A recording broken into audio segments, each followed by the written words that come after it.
ಮತ್ತೆ ದಳಪತಿಗಳ ಭದ್ರಕೋಟೆಯ ಮೇಲೆ CM DK Shivakumar ಕಣ್ಣಿಟ್ಟಿದ್ದಾರೆ. ಹಳೆ ಮೈಸೂರಿನ ಭದ್ರಕೋಟೆಯ ಮೇಲೆ ಕಣ್ಣಿಟ್ಟಿರುವಂಥದ್ದು ನೂತನ ಸಿಎಂ ಡಿಕೆ ಶಿವಕುಮಾರ್ ಅವರು. ಓಪನ್ ಆಗಿಯೇ ಜೆಡಿಎಸ್ ಕಾರ್ಯಕರ್ತರಿಗೆ ಖುದ್ದು ಸಿಎಂ ಡಿಕೆ ಶಿವಕುಮಾರ್ ಅವರು ಆಹ್ವಾನವನ್ನ ನೀಡಿದ್ದಾರೆ. ಮನೆ ಬಾಗಿಲು ತೆರೆದಿದ್ದೇನೆ ಅಂತ ಹೇಳಿ ಆಹ್ವಾನವನ್ನ ನೀಡಿರುವಂಥದ್ದು ಡಿಕೆಶಿ ಅವರು. ಹಳೆ ಮೈಸೂರು ಭಾಗದ ಒಕ್ಕಲಿಗ ನಾಯಕತ್ವಕ್ಕೆ ಇದೀಗ ಮತ್ತೆ ಫೈಟ್ ಶುರುವಾಗಿದೆ. ಅದಕ್ಕೆ ಮುನ್ನುಡಿಯನ್ನ ಬರೆದಿರುವಂಥದ್ದು ನೂತನ ಸಿಎಂ ಡಿಕೆ ಶಿವಕುಮಾರ್.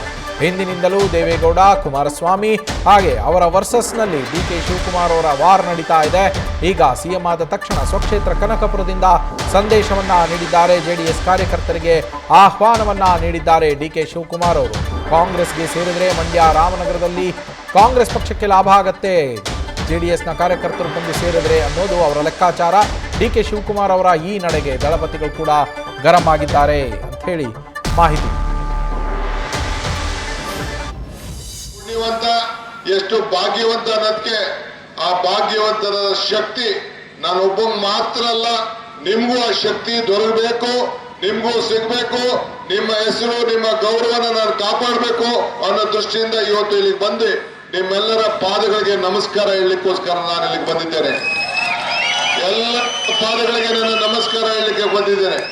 ನೀವು ಕೊಟ್ಟಂತ ಶಕ್ತಿ ನಾನು ಮರೀಲಿಕ್ಕೆ ಸಾಧ್ಯ ಇಲ್ಲ. ನನ್ನ ಪ್ರತಿಯೊಂದು ಹೆಜ್ಜೆಗೂ ಹೆಜ್ಜೆಯನ್ನು ಇಟ್ಟಿದ್ದೀರಿ. ಪ್ರತಿ ಕಷ್ಟ ಕಾಲದಲ್ಲೂ ನನ್ನ ಜೊತೆಯಲ್ಲಿದ್ದೀರಿ. ಪ್ರತಿ ಚುನಾವಣೆಯಲ್ಲಿ ಓಟ್ ಕೊಟ್ಟಿದ್ದೀರಿ. ಏನೇ ದೊಡ್ಡ ಕುತಂತ್ರ ಮಾಡಿದ್ರು ಬಿಜೆಪಿಯವರು, ದಳದವರು ಎಲ್ಲ ಸೇರಿ ಯಾವ ಕುತಂತ್ರ ಮಾಡಿದ್ರು ಕೂಡ ನೀವು ಯಾವುದಕ್ಕೂ ಕೂಡ ಚೆಕ್ಲು ಇಲ್ಲ, ಬಕ್ಲು ಇಲ್ಲ.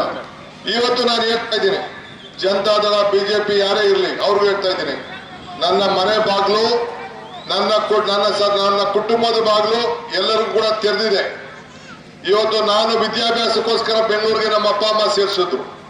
ಇವತ್ತು ನಾನು ಅದು ಅರ್ತು ನನಗೆ ಆದಂತಹ ಸಮಸ್ಯೆಯಿಂದ ಜನ ವಲಸೆ ಹೋಗಬಾರ್ದು ಅನ್ನೋ ದೃಷ್ಟಿಯಿಂದ ಇವತ್ತು ಏನೋ ನಮ್ಮ ಶಾಲೆ ಇದೆ, ಆ ಶಾಲೆಗೆ ನನ್ನ ಸ್ವಂತ ಜಮೀನನ್ನೇ ಕೊಟ್ಟು ಏನು ಹಾಸ್ಟೆಲ್ ನಾವು ಕಟ್ಟಿದ್ದೇವೆ ಅದಕ್ಕೂ ಕೂಡ ಇದ್ದಿದ್ದಂತೆ ನಮ್ಮ ವಶದಲ್ಲಿದ್ದಂತ ಜಮೀನನ್ನು ಕೊಟ್ಟು ಇವತ್ತು ನಮ್ಮ ಮಕ್ಕಳಿಗೆ, ನನಗೆ ಯಾವುದು ನನ್ನ ಮಕ್ಕಳಿಗೆ ವಿದ್ಯಾಭ್ಯಾಸ ಸಿಕ್ಕಿದೆ ಅದೇ ವಿದ್ಯಾಭ್ಯಾಸ ನನ್ನ ಮಕ್ಕಳಿಗೂ ಕೊಡಬೇಕು ಅಂತೇಳಿ ಇವತ್ತು ನಾನು ಈ ಪ್ರಯತ್ನವನ್ನು ನಾನು ಮಾಡ್ತಾ ಇದ್ದೇನೆ.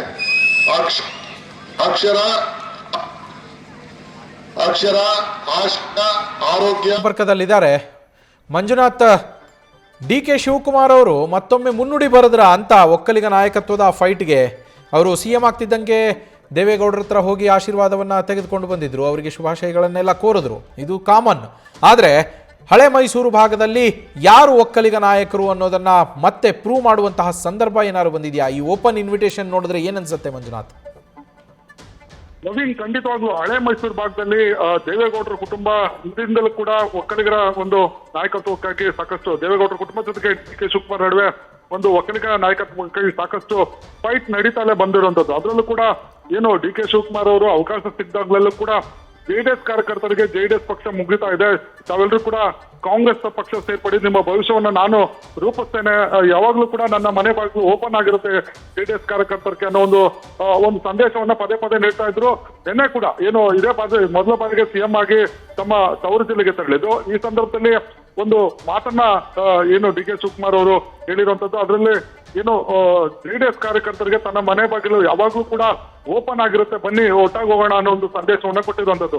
ಇಲ್ಲಿ ಪ್ರಮುಖವಾಗಿ ಹಳೆ ಮೈಸೂರು ಭಾಗದಲ್ಲಿ ಏನು ಹಿಂದಿಂದಲೂ ಕೂಡ ದೇವೇಗೌಡರು ಜೊತೆಗೆ ಕುಮಾರಸ್ವಾಮಿ ಅವರು ಒಂದು ಒಕ್ಕಲಿಗರ ಮತಗಳನ್ನ, ಒಕ್ಕಲಿಗ ಸಾಮ್ರಾಜ್ಯದ ಒಂದು ಏನು ಮತ ಬ್ಯಾಂಕ್ ಏನಿದೆ ಅದಕ್ಕೆ ಒಂದಿಬ್ಬರು ಕೂಡ ಒಂದಷ್ಟು ಗ್ರಿಪ್ ಅನ್ನ ಇಟ್ಕೊಂಡಿರುವಂತದ್ದು. ಹಾಗಾಗಿ ಆ ಒಂದು ಮತಗಳನ್ನ ಭೇದಿಸಿದ್ರೆ ಮುಂದಿನ ಚುನಾವಣೆಗಳಲ್ಲಿ ಜೆಡ್ಪಿಟಿಸಿ ಆಗಿರ್ಬೋದು, ಜೊತೆಗೆ 2028ರ ವಿಧಾನಸಭಾ ಚುನಾವಣೆ ಆಗಿರ್ಬೋದು, ಆ ಒಂದು ಚುನಾವಣೆಯಲ್ಲಿ ಗೆಲ್ಬೇಕು ಅನ್ನೋದಾದ್ರೆ ಒಕ್ಕಲಿಗ ಮತಗಳು ಹೆಚ್ಚಿನ ಮತಗಳಲ್ಲಿ ಸೆಳೆದ್ರೆ ಮಾತ್ರ ಕಾಂಗ್ರೆಸ್ಗೆ ಹೆಚ್ಚಿನ ಸಂಖ್ಯೆಯಲ್ಲಿ ಒಂದು ಲಾಭ ಆಗತ್ತೆ ಅನ್ನೋ ಒಂದು ನಿರೀಕ್ಷೆಯಲ್ಲಿ ಸಿಎಂ ಡಿಕೆ ಶಿವಕುಮಾರ್ ಇರುವಂತದ್ದು. ಯಾಕಂದ್ರೆ ಈಗಾಗಲೇ ಜೆಡಿಎಸ್ ಬಿಜೆಪಿ ಮೈತ್ರಿ ಆಗಿರೋದ್ರಿಂದ ಅದು ಮುಂದಿನ ದಿನಗಳಲ್ಲಿ ಅದು ಏನು ಜೆಡಿಎಸ್ ಬಿಜೆಪಿಗೆ ಅನುಕೂಲ ಆಗುವ ಸಾಧ್ಯತೆಗಳು ಹೆಚ್ಚಿದೆ ಅನ್ನೋ ಒಂದು ಚರ್ಚೆ ನಡುವೆ ಡಿಕೆ ಶಿವಕುಮಾರ್ ಅವರ ಈ ಒಂದು ಹೇಳಿಕೆ ಏನಿದೆ ಇದು ರಾಜಕೀಯ ಒಂದು ವಲಯದಲ್ಲಿ ಸಾಕಷ್ಟು ಚರ್ಚೆ ಆಗ್ತಿರುವಂತದ್ದು. ಜೊತೆಗೆ ಹಳೆ ಮೈಸೂರು ಭಾಗ ಏನಿದೆ ಆ ಒಂದು ಭಾಗದಲ್ಲಿ ತಮ್ಮ ಒಂದು ದಳಪತಿಗಳ ಭದ್ರಕೋಟೆಯಿಂದ ಬೇಯಿಸಿ ಮತ್ತೆ ಒಂದು ನಾನು ಒಕ್ಕಲಿಗ ನಾಯಕ ಅನ್ನೋ ಒಂದು ಸಂದೇಶವನ್ನು ರವಾನೆ ಮಾಡಬೇಕು, ಜೊತೆಗೆ ಒಕ್ಕಲಿಗ ಮತಗಳನ್ನ ಸೆಳಿಬೇಕು ಅನ್ನೋ ನಿಟ್ಟಿನಲ್ಲಿ ಡಿಕೆ ಶಿವಕುಮಾರ್ ಅವರು ಮುಕ್ತ ಆಹ್ವಾನವನ್ನು ಕೂಡ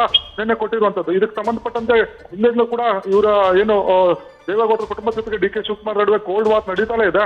ಜೊತೆಗೆ ಈಗಲೂ ಕೂಡ ಈ ಒಂದು ಏನ್ ಹೇಳಿಕೆ ಇದೆ ಇದು ಯಾವ ಮಟ್ಟಕ್ಕೆ ಒಂದು ಹೋಗುತ್ತೆ ಅನ್ನೋದು ಕೂಡ ಕಾದ್ ನೋಡ್ಬೇಕಾಗಿರುವಂತದ್ದು. ಜೊತೆಗೆ ಕಾರ್ಯಕರ್ತರಿಗೆ ಪದೇ ಪದೇ ಈ ರೀತಿ ಹೇಳೋದ್ರಿಂದ JDS ಕಾರ್ಯಕರ್ತರನ್ನು ಕೂಡ ಡಿಸ್ಟರ್ಬ್ ಮಾಡೋದು, ಜೊತೆಗೆ ಕಾಂಗ್ರೆಸ್ ಹೇಳೋ ನಿಟ್ಟಿನಲ್ಲಿ DK ಶಿವಕುಮಾರ್ ಅವರು ತಮ್ಮದೇ ಆದಂತಹ ರಣತಂತ್ರಗಳನ್ನ ಮಾಡ್ಕೊಂಡಿದ್ದಾರೆ ಅನ್ನೋ ಒಂದು ಚರ್ಚೆ ಆರಂಭವಾಗಿರುವಂತದ್ದು.